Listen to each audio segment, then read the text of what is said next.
ஒன்றிய பட்ஜெட்டில் பீகார், ஆந்திரா மாநிலங்களுக்கு நிதியை வாரி வழங்கிய பாஜக அரசு. தமிழ்நாடு என்ற வார்த்தையோ தமிழ்நாட்டிற்கான திட்டங்களோ இடம்பெறாததால் அதிர்ச்சி.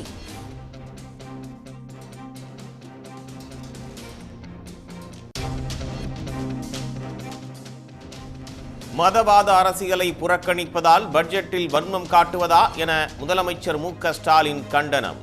நிதிநிலை அறிக்கை மூலம் தேர்தல் கணக்கை தீர்த்துக் கொள்ள பாஜக நினைப்பதாகவும் கடும் விமர்சனம்.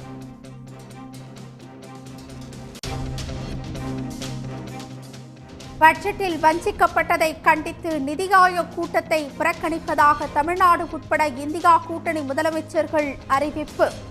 நாடாளுமன்ற வளாகம் முன்பு இன்று போராட்டம் நடத்தவும் எதிர்க்கட்சி எம்பிக்கள் முடிவு.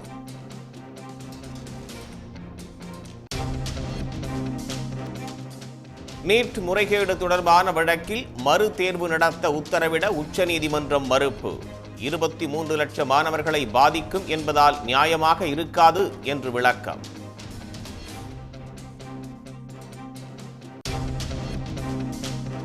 கோடநாடு கொலை கொள்ளை வழக்கில் திடீர் திருப்பம்.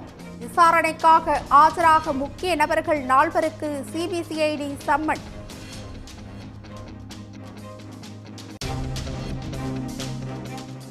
மின் கட்டண உயர்வை கண்டித்து தமிழ்நாடு முழுவதும் அதிமுகவினர் ஆர்ப்பாட்டம்.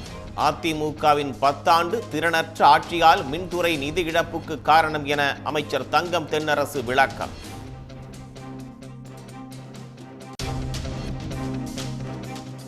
தேர்வில் ஆள் மாறாட்டத்தை கண்டுபிடிக்க தேசிய தேர்வு முகமையிடம் தொழில்நுட்பம் இல்லையா என உயர்நீதிமன்ற மதுரை கிளை கேள்வி.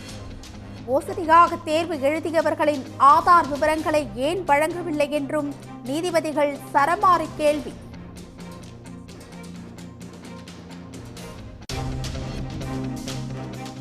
தாராபுரத்தில் வங்கி ஊழியர்களின் அலட்சியத்தால் கேட்பாரற்று கிடந்த 3 லட்சம் ரூபாய் பணம்.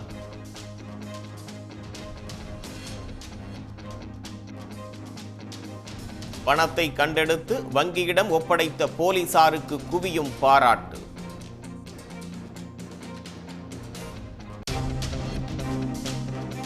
தங்கம் மீதான சுங்கவரி குறைக்கப்பட்டதால் தங்கத்தின் விலை கடும் வீழ்ச்சி. சவரனுக்கு 2200 குறைந்து 52,400 ரூபாய்க்கு விற்பனை.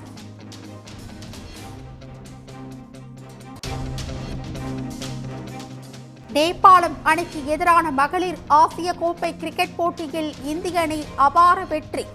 புள்ளிப்பட்டியலில் முதல் 2 இடங்களை பிடித்த இந்தியா, பாகிஸ்தான் அணிகள் அரையிறுதிக்கு தகுதி. உடனுக்குடன் செய்திகளை தெரிந்து கொள்ள சன் நியூஸ் பெல் ஐகானை கிளிக் பண்ணுங்க.